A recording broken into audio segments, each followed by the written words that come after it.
Bueno, como hablamos, la respuesta inmune o el sistema inmune lo podemos clasificar en sistema inmune innato, que es inespecífico, o sistema inmune adaptativo, que es específico. Cada cual de estos tiene diferentes particularidades, células y barreras que van a participar en esa respuesta inmune que van a montar. Ambos sistemas están interconectados entre sí, uno se da más rápido que el otro, uno es más específico que el otro, pero en sí están interconectados, es una respuesta que es sinérgica porque uno induce a la otra. Pero lo dividimos de esta manera para poder entenderlo y estudiarlo. La respuesta inmune innata es una respuesta génica o genética que está dada en nuestros genes, es decir, de acuerdo a qué tipo de células, qué características tienen nuestras células, nuestra piel, las diferentes barreras que contenemos, va a ser el tipo de respuesta que se dé. Entonces, por eso se llama génica. Y se pone de manifiesto ante cualquier contacto que tengamos con algún antígeno extraño. No es específica porque no ataca específicamente al antígeno de tal organismo, sino que es una respuesta de muy amplio espectro que abarca una gran cantidad de antígenos y que siempre va a ser la misma, es decir, hoy me expongo a un determinado antígeno, va a responder de una determinada manera, mañana me expongo y va a trabajar de la misma manera, no es que mejore la respuesta contra ese antígeno. Va a reconocer patrones moleculares compartidos por varias bacterias, por varios virus, es decir, reconoce diferentes grupos de patrones para poder dar una respuesta que se inicia de esta manera con este tipo de inmunidad y mejora después con la adaptativa. Como por ejemplo reconoce los lipopolisacáridos o ácidos teicoicos que son específicos o que son característicos, mejor dicho, de algunas bacterias, por ejemplo. Detecta antígenos a través de un número de receptores que se llaman receptores tipo TOL o distintos receptores que reconocen estos grupos, estos patrones generales de antígenos, ¿sí? En este tipo de respuesta son importantes los fagocitos son las células blancas, los neutrófilos, los eosinofilos basófilos y las células dendríticas. Y también hay ciertos factores solubles que participan en este primer contacto, que son citoquinas, interleuquinas, prostaglandinas, complemento, etc. Bien, podemos decir que las barreras que participan de la inmunidad innata son físicas, como la piel, como las mucosas, como las células que están en la parte externa, como puede ser la piel, los reflejos y la microbiota. Un reflejo podría ser, por ejemplo, un estornudo. Nosotros nos exponemos a diferentes alergenos ambientales y estornudamos. ¿Por qué? Porque nuestro organismo reconoce eso como algo extraño y lo trata de eliminar. La microbiota, como serían las bacterias que normalmente tenemos en determinados tejidos, como en la piel, como en el intestino, que forman una cobertura protectora de ese tejido y que cuando es invadido o reemplazado por otras bacterias es patológico en muchos casos. Entonces protegen y si por ejemplo nosotros tomamos antibióticos, se elimina esa barrera, estamos más expuestos a que algunas otras bacterias se localicen o ingresen a través de ese tejido. Químicas y físicas, vamos a decir también la temperatura. Esta temperatura la pondría más en física que en química, ¿no? Bueno, este cuadrito lo copié de internet. Y pH que sí, porque las condiciones de pH ustedes saben cómo alteran el funcionamiento de las células. Entonces, el pH, por ejemplo, muchos de los alimentos que ingerimos tienen numerosos microbios, no están esterilizados. Nosotros ingerimos alimentos que tienen contaminantes, que tienen microbios, y que cuando los pasan por el pH gástrico, que es un pH muy ácido, muchos de ellos se terminan eliminando justamente por el efecto del pH, más allá de la presencia de algunas enzimas y de otros componentes que también lo degradan. Bioquímicas, tenemos proteínas, enzimas, lípidos, complemento y proteínas de fase aguda que participan de toda la respuesta inflamatoria. Enzimas degradando, proteínas interaccionando con algún receptor de algún microbio, impidiéndole que ingrese a la célula. Los lípidos son tóxicos para algunas bacterias, entonces si, por ejemplo, la piel tiene ciertos lípidos que no permiten que algunas bacterias ingresen a nuestra célula. Y después tenemos las células, que como dijimos, tenemos toda la serie de los linfocitos B, los linfocitos T y los polimorfonucleares, que son especializados en dar una respuesta, a veces para la respuesta inmune innata, como los fagocitos, las células dendríticas y las células natural killer, y en el caso de la respuesta adaptativa, los linfocitos. También tenemos factores solubles, que son todas aquellas sustancias que se liberan por estas células en el sitio de infección o de inflamación, que favorecen esa inflamación, que favorecen la atracción de otras células para que vengan y también colaboren en ese proceso inflamatorio, para que se activen las células endoteliales y también respondan a esto que es extraño, y todo eso genera todo el efecto biológico de la respuesta inmune. Algunas de estos factores solubles son el complemento, las prostaglandinas, los leucotrienos, factores activadores de plaquetas, citoquinas, quimioquinas. Quimioquinas son quimioatrayentes o quimiotácticos, es decir, que atraen otras células para que vengan a trabajar al sitio donde se liberan. Bueno, las funciones de las citoquinas son numerosas, son funciones intracelulares que en un determinado microambiente favorecen que se diferencien ciertas células, que maduren ciertas células para que actúen en este proceso inflamatorio, para que atraigan a otras células mediante la quimiotaxis, o para que induzcan la apoptosis, que es la muerte celular natural, para tratar de eliminar todo aquello que está molestando o que no se va a utilizar, ¿sí? Entonces, fíjense, distintas funciones como proliferación, maduración, diferenciación, quimiotaxis y apoptosis. Algunas de estos factores solubles, como las interleuquinas, factor de necrosis tumoral alfa, interleuquina 6, 8 y 12, son muy característicos, se reconocen muy bien sus funciones, que son secretados por ejemplo, en este caso, todas estas son secretadas por los macrófagos. Una vez que este macrófago reconoce algo extraño, aparte de tratar de fagocitar, eliminar todo lo que mencionamos hoy, además les libera todas estas citoquinas para tratar de favorecer la llegada de otras bacterias, actuar contra esto, generar un proceso inflamatorio que induce a la respuesta inmune adaptativa, y todo esto en conjunto responda a eso extraño y lo trate de eliminar. Por ejemplo, la interleuquina 1 activa el endotelio vascular y a los linfocitos para que se activen, es decir, que va a aumentar las células efectoras en el sitio de infección. Después el factor de necrosis tumoral activa el endotelio. ¿Para qué? Para que favorezca la llegada de muchas otras sustancias al sitio de inflamación, es decir, que llegan anticuerpos, llegan células o distintas sustancias a tratar de actuar a ese lugar. En la interleuquina 6 activa los linfocitos para que produzcan anticuerpos, es decir, que se transformen en células plasmáticas y liberen anticuerpos. La interleuquina 8 es un factor quimiotáctico atrayente de neutrófilos, basófilos, linfocitos T. La interleuquina 12 induce la diferenciación de células NK y linfocitos helpers, o sea, los CD4.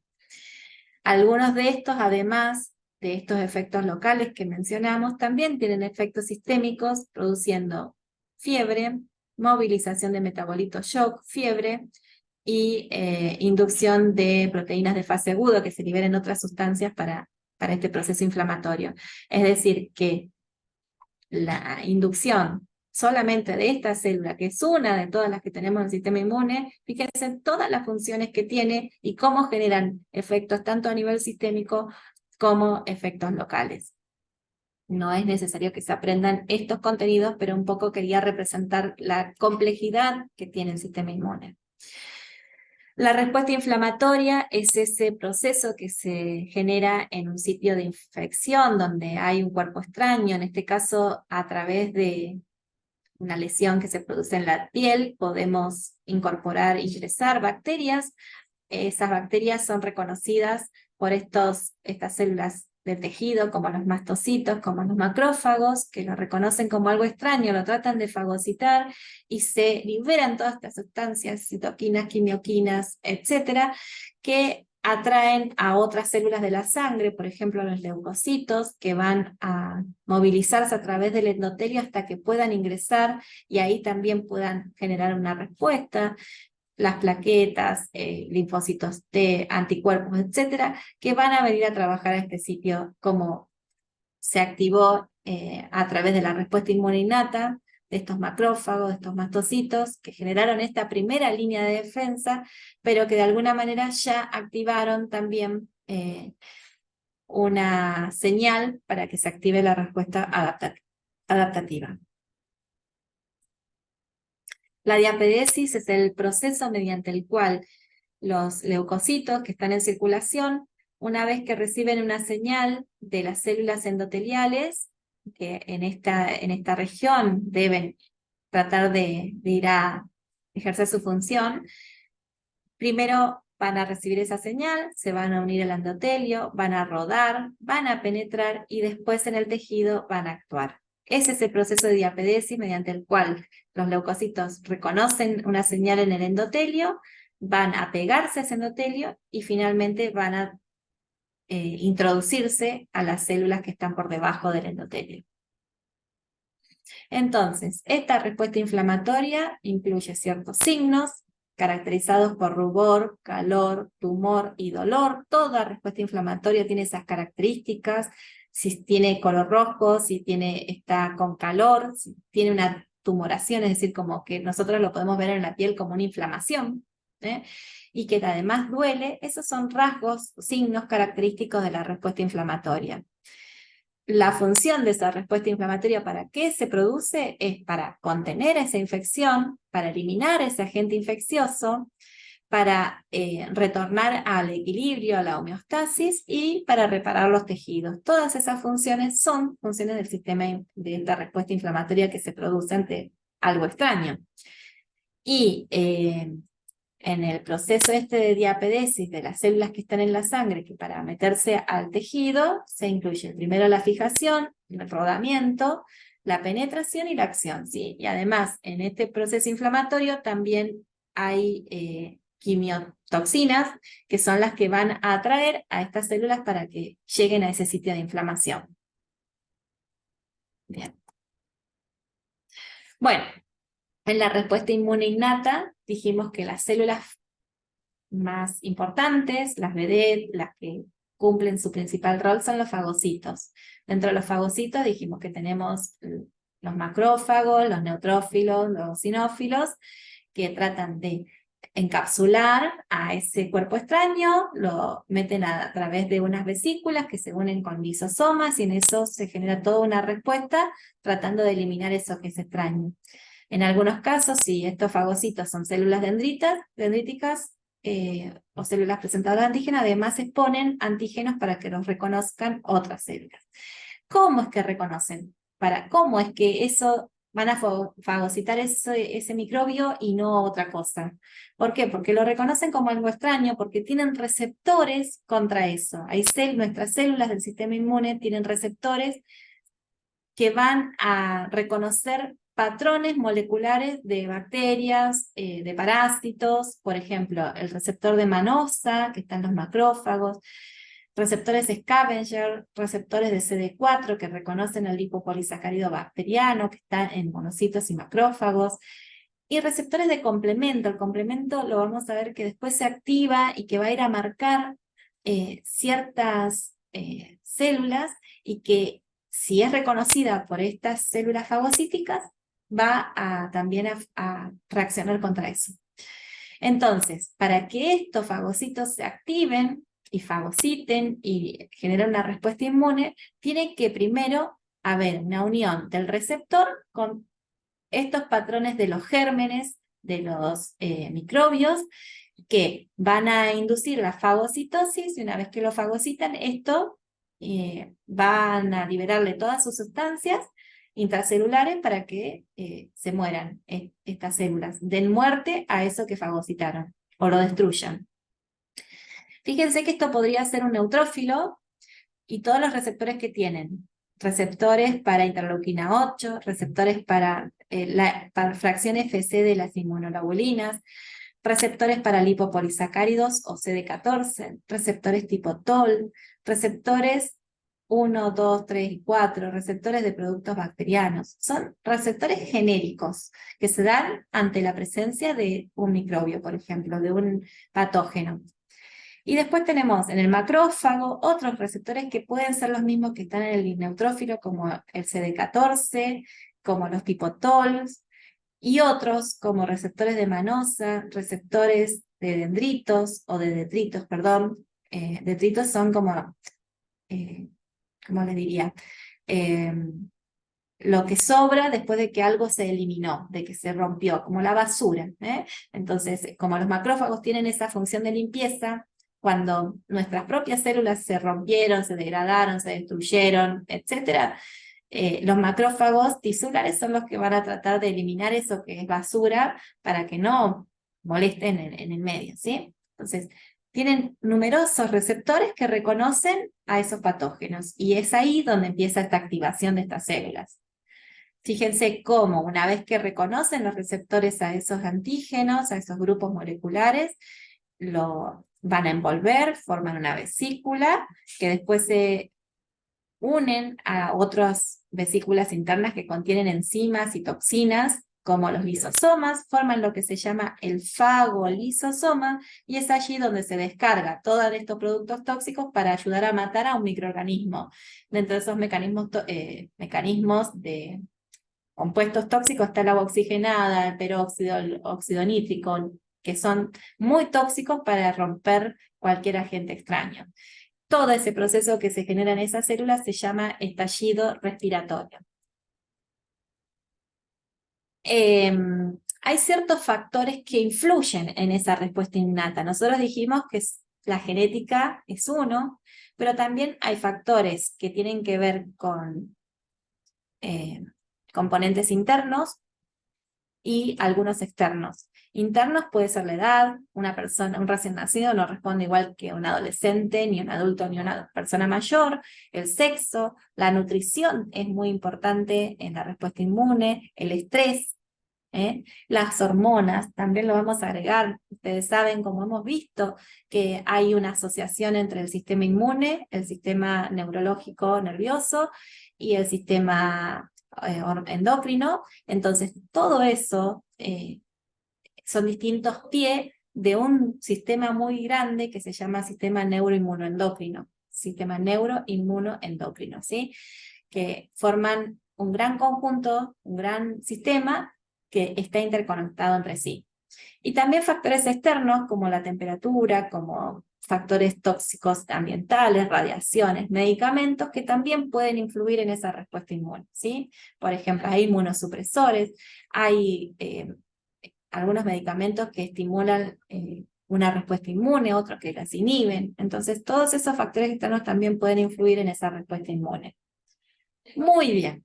Entonces, si nosotros repasamos la respuesta inmune innata, decimos que está constituida por ciertas barreras físicas, químicas, células, como las células principales tenemos a las células macrofágicas, los fagocitos, los que son los neutrófilos, los eosinófilos, los macrófagos, también las células dendríticas y las células natural killer, que inducen también a dar una respuesta del sistema inmune adaptativo, pero que también tienen su rol liberando un montón de sustancias, generando un proceso inflamatorio, iniciando un proceso inflamatorio que después se va a amplificar mediante la llegada de otras células al sitio de infección.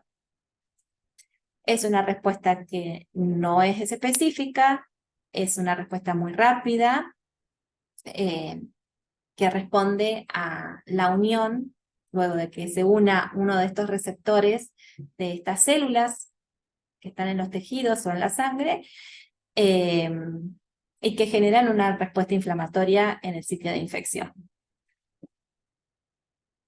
La respuesta inmune innata, además, no reconoce, no tiene memoria, es decir, que cada vez que se exponga a un determinado antígeno va a reaccionar de la misma manera. Y acá comenzamos a ver la respuesta inmune adaptativa, algunas diferencias que vamos a encontrarnos con respecto a la respuesta inmune innata. La respuesta inmune adaptativa es una respuesta muy eficaz, tiene un amplio espectro o repertorio de receptores que están en los linfocitos B y los linfocitos T. Acá las células especializadas en esta respuesta inmune son los linfocitos, a diferencia de las que ya vimos en la respuesta inmune innata, aunque también sabemos que se interconectan entre sí. Estos linfocitos van a inducir a los macrófagos, por ejemplo, para que se coman todo aquello que tienen cerca, pero van a aumentar esa respuesta que ya naturalmente tienen. En el caso de la adaptativa, hay una cierta especificidad, es decir, que se activan ciertos clones de estos linfocitos que van a proliferar y van a atacar a eso que los indujo a dar esa respuesta. También discrimina entre antígenos propios y no propios, eso es válido para todas las células del sistema inmune, pero acá hay algo que es característico, que es la memoria inmunológica. ¿Qué significa? La respuesta adaptativa se induce por un primer contacto con un determinado antígeno, pero ante un segundo contacto con ese mismo antígeno, la respuesta es mucho más amplia, más vigorosa, más rápida y tiene mucho mayor afinidad por ese antígeno que en la primera ocasión. ¿Eso es por qué? Porque quedan en ese primer estímulo que hubo, además de activarse los linfocitos que van a actuar en esa primera infección, van a quedar circulando mucho tiempo los linfocitos de memoria. Esos linfocitos de memoria, ante un segundo contacto, funcionan mucho más rápido, más eficazmente que en un primer contacto. Entonces, en el segundo contacto, la respuesta es mucho más amplia, mucho mejor, más eficiente. Bueno, entonces, los protagonistas de estas respuestas inmunes adaptativas son el antígeno, los linfocitos B y T, también las células presentadoras de antígenos que, como vimos hoy, teníamos las células dendríticas que estaban en el tejido, captaban ese patógeno, lo destruían todo, lo exponían en sus brazos y así se iban a los órganos linfoides primarios para presentárselo a los linfocitos. Entonces, eso es una interacción entre el sistema inmune innato y adaptativo. Y después ciertos componentes solubles como el complemento, citoquinas y anticuerpos que son muy importantes para desarrollar esta respuesta. La podemos dividir en dos partes a la respuesta inmune adaptativa. Una respuesta humoral y una respuesta celular. La respuesta humoral es la que llevan a cabo los linfocitos B cuando se activan, que se transforman en células plasmáticas y generan anticuerpos. Esta es lo que se llama respuesta humoral. Mientras que los linfocitos T, que se dividen una vez que se activan en linfocitos TCD4 y linfocitos TCD8, es lo que se llama la respuesta celular. Bien, en la respuesta adquirida o adaptativa o específica, son todos sinónimos de un mismo tipo de respuesta inmune, tenemos la posibilidad de tener un primer contacto o un segundo contacto. Y acá lo diferenciamos bien por lo que dijimos recién, que tenemos células de memoria. En la respuesta primaria, que es el primer contacto con el patógeno, los linfocitos B van a producir, se van a activar a células plasmáticas y van a producir principalmente un tipo de inmunoglobulina que se llama inmunoglobulina M, que es una inmunoglobulina pentamérica que trata de dar una respuesta muy amplia a ese antígeno que lo indujo a que se produzca. Mientras que los linfocitos T van a liberar citoquinas y citotoxinas para tratar de también activarse tanto los CD4 como los CD8 ante ese primer contacto con ese antígeno. Dan una respuesta específica, pero no es tan amplia como en un segundo contacto. Lo que se produce en esta respuesta primaria es la formación de las células efectoras, que son los linfocitos, las células plasmáticas y los linfocitos TCD4 y CD8, y también van a generar las células de memoria. Entonces, repasando, en la respuesta primaria de la inmunidad adquirida, tenemos células efectoras que van a trabajar, que son las células plasmáticas, las CD8 y las CD4 positivas, y células de memoria, que van a quedar en circulación esperando la posibilidad de un segundo contacto. La respuesta secundaria se activa por activación de estos linfocitos de memoria que van a dar una respuesta más rápida, más intensa, más específica y más duradera. Esto es lo que se manifiesta por esa memoria inmunológica que se lleva a cabo por esos linfocitos de memoria que quedan en circulación. Las células plasmáticas, si bien van a producir algo de IgM, van a producir mucha cantidad de IgG y también puede aparecer IgA e IgE, que son todos tipos de inmunoglobulinas solubles que van a actuar contra ese antígeno. Y tiene también un autocontrol, también tiene que tener límites, porque imagínense que si esto no se controla, la respuesta puede ser muy exagerada y la propia respuesta puede generar una afectación, una enfermedad. Entonces tiene que ser autolimitada. Las inmunoglobulinas, a ver que quiero mostrarles, miren que quiero ver esto.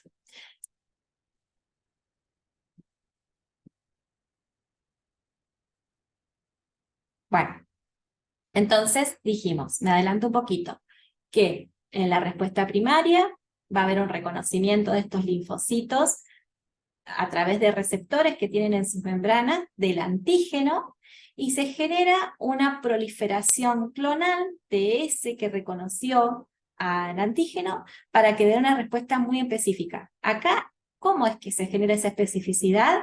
Se genera porque se activa la división clonal, es decir, de ese clon que se activó, se generan muchas otras células iguales que responden a ese antígeno. Entonces, está dirigido a ese antígeno directamente. Y a su vez, como les decía recién, esa respuesta genera células de memoria. En el caso de las células B, que se activan a células plasmáticas, esas células plasmáticas generan una gran cantidad de anticuerpos dirigidos contra eso que fue activado. ¿Bien?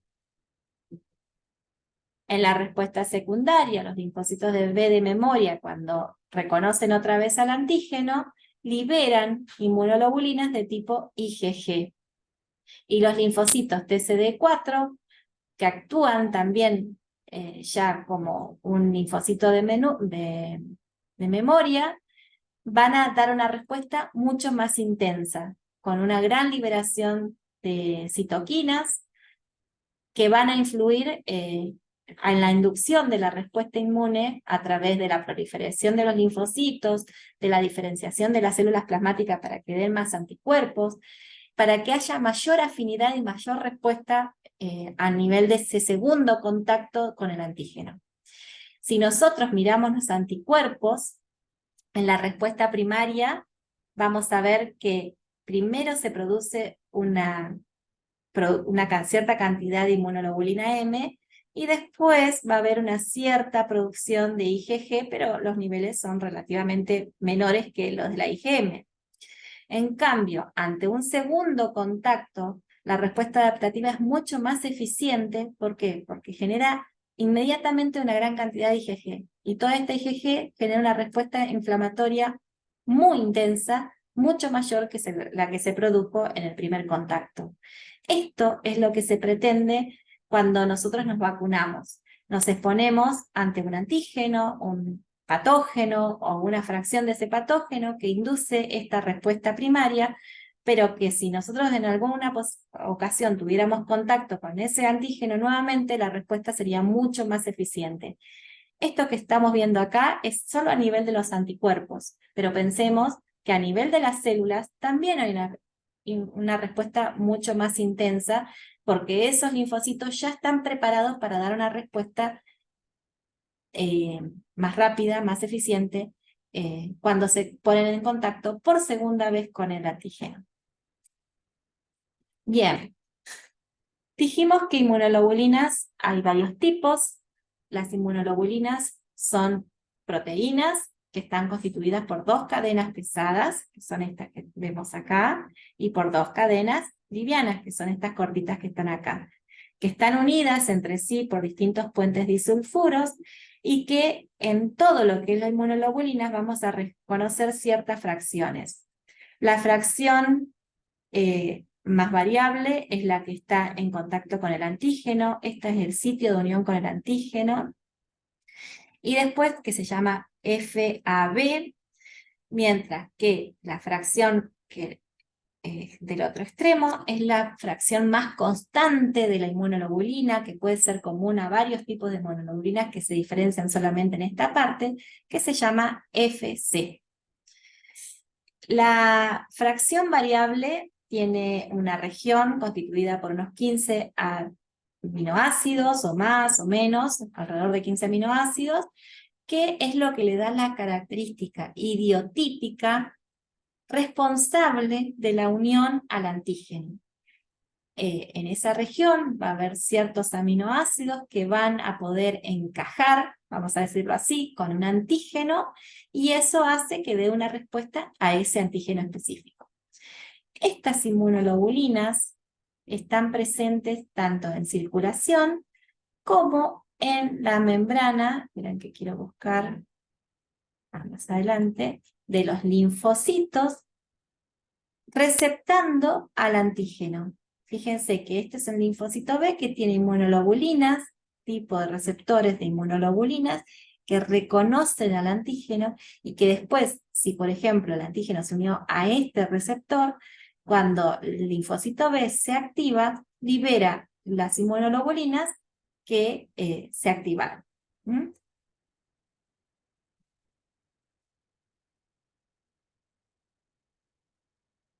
Entonces, esta fracción es constante, esta es la fracción variable. Fíjense que acá dice sitio de unión con el linfocito. Esta región es la que está pegada al linfocito y esta es la región que está libre para tratar de contactar al antígeno. Entonces, el fragmento variable o FAB es el que está expuesto para poder unir al antígeno, que es el que más variación tiene, el que tiene muchas posibilidades de reconocer diferentes antígenos, mientras que esta región es muy constante en una especie, en cada especie animal. De acuerdo al tipo de fracción constante de las cadenas pesadas, las inmunoglobulinas se van a clasificar en cadenas mu, delta, gamma, alfa, epsilon, dando la nomenclatura a las inmunoglobulinas como las conocemos, como IgM, IgG, IgA, IgE, IgD, perdón, les dije algo mal. Las cadenas pesadas se clasifican en mu, delta, gamma, alfa y epsilon, es decir, las cadenas pesadas se clasifican en esas categorías, y las cadenas livianas se clasifican en alfa y epsilon. Se encuentran esos dos tipos de cadenas kappa y lambda. Perdón, les hice lío con eso. Repito, para que quede claro. Cadenas pesadas se clasifican en mu, delta, gamma, alfa y epsilon, dando lugar a las cadenas de IgM, a las cadenas IgD, IgG, IgA e IgE. Mientras que las cadenas capas, las cadenas livianas se clasifican en cadenas kappa y cadenas lambda. Y esto da lugar entonces a estos tipos de inmunoglobulinas, que son la IgM, la IgG, la IgA, la IgE y la IgD, que tienen distintos roles en el sistema inmune. La IgE, como vimos, es la que se produce en una respuesta primaria, adaptativa, que son las que se inducen luego de una vacunación o después de una infección natural. Es una inmunoglobulina pentamérica, es decir, que tiene 5 cadenas, que permite tener una respuesta muy amplia ante un primer contacto, porque tiene muchos sitios de unión al antígeno. La IgG es una inmunoglobulina monomérica, es decir, que está constituida por una sola inmunoglobulina. Es la única que es capaz de atravesar la placenta, es decir, que es la inmunoglobulina que atraviesa la madre embarazada al feto, es el que protege al feto. Además también es la que se da en el traspaso de la leche materna. Perdón. Se presenta luego de una respuesta secundaria en gran intensidad, como vimos hoy, después de un segundo contacto o después de una vacunación. La IgA es la inmunoglobulina característica de las secreciones, está localizada para respuestas locales en en la mucosa gastrointestinal, en la mucosa genitourinaria o en la mucosa respiratoria. Esta inmunoglobulina se encuentra en las mucosas y es dimérica. La IgE es un tipo de inmunoglobulina que se especializa para dar respuesta a los parásitos y también es característica de las alergias. La IgD es una inmunoglobulina que no está en circulación, pero sí está como un receptor en las células del sistema inmune. Bien, esto ya lo vimos, así que lo vamos a pasar, lo mismo que esto y esto. Bien, ahora, ¿qué implicancia tiene la reacción antígeno-anticuerpo? Esa reacción antígeno-anticuerpo tiene un tipo de unión que es reversible, pero es una unión muy específica, es decir, que un anticuerpo puede unir solamente a un tipo de antígeno y no a otros.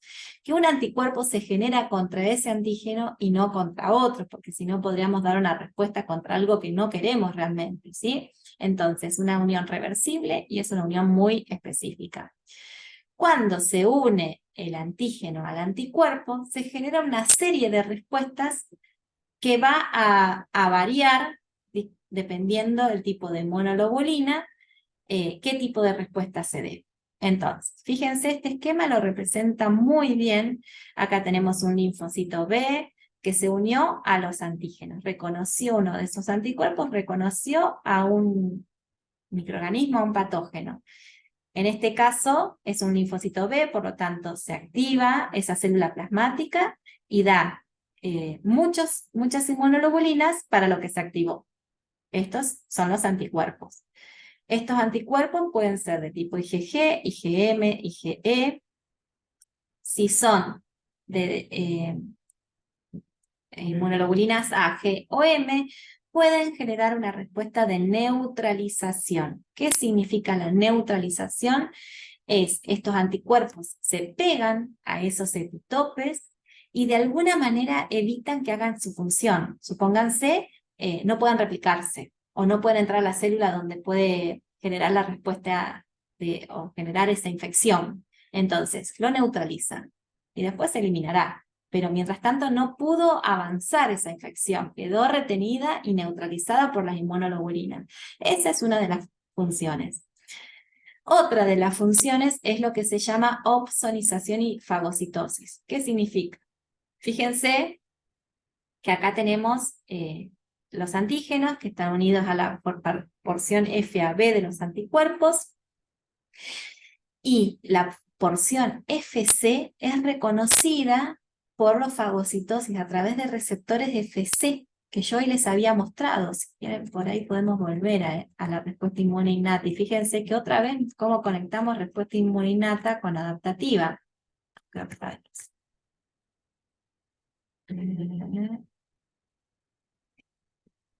Perdonen, que estoy tratando de encontrar los receptores. Estaban al principio. Ya llego. Acá. Bueno, pero no, no es esto. Eh,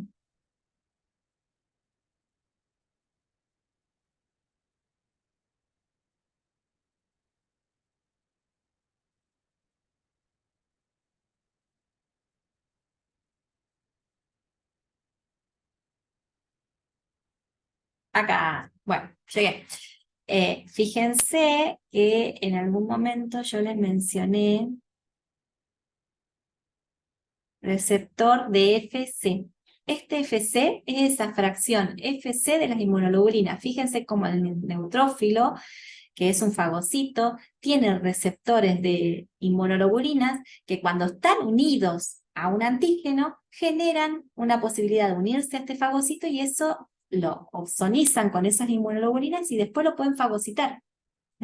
Esa es una de las posibilidades también de esa unión del antígeno con el anticuerpo. Es decir, ozonizar es recubrir con inmunoglobulinas al patógeno, y una vez que están esas inmunoglobulinas cubiertas, esas inmunoglobulinas no son reconocidas por estos receptores de FC y lo fagocitan, entonces inducen también a la respuesta de estas células del sistema inmune innata, como lo habíamos visto hoy.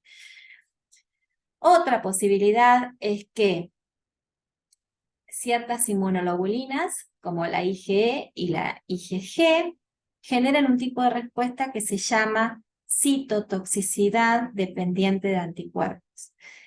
¿Qué es esto? Que en ciertas células, como las células NK, como las células blancas, otras células blancas, como los fagocitos o como los mastocitos, reconozcan la fracción FC de las inmunoglobulinas que están pegadas al antígeno o al microorganismo, y no lo fagociten en este caso, sino que le liberen todos esos gránulos que tienen para que lo destruyan.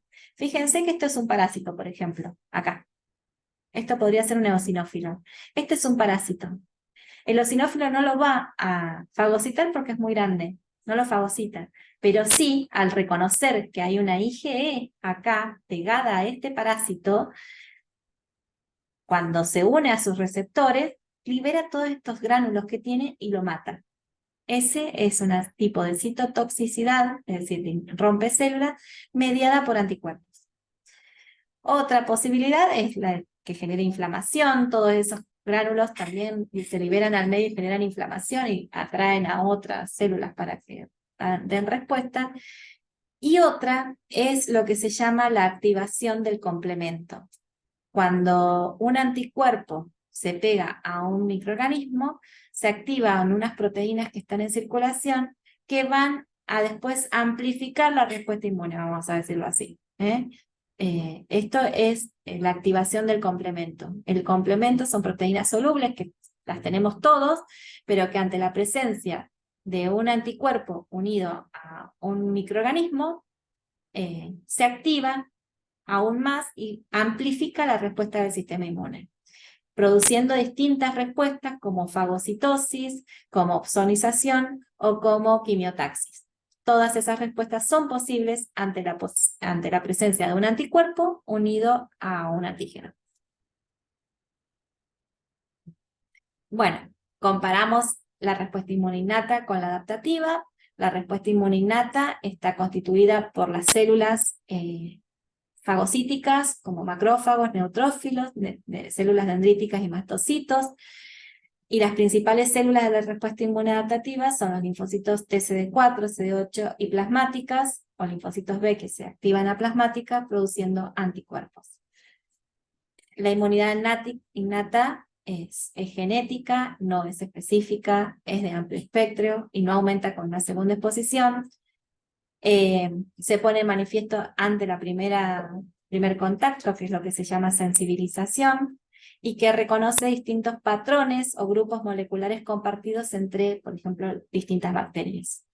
Es una respuesta que es rápida y que declina rápidamente. ¿Por qué? Porque esta respuesta va a inducir a que se produzca la respuesta adaptativa.